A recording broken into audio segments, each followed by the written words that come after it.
அம்மையப்பனாய் காட்சி தருகின்ற அற்புத சாயியை பாருங்களே. அல்லல்கள் தீர்த்திடும் அவதார சாயியை அனுதினம் போற்றி பாடுங்களே.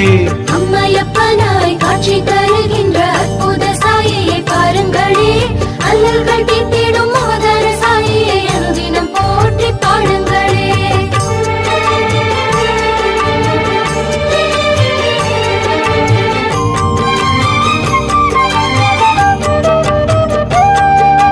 யார் எது செய்தாலும் பொறுத்துக்கொள் என்று சொல்லத்தான் சாயி வருகிறார். பொய்யாவதில்லை சாயின் வாக்கு, பொறுமையுடன் நம்பிக்கை வைத்திருப்போம். யார் எது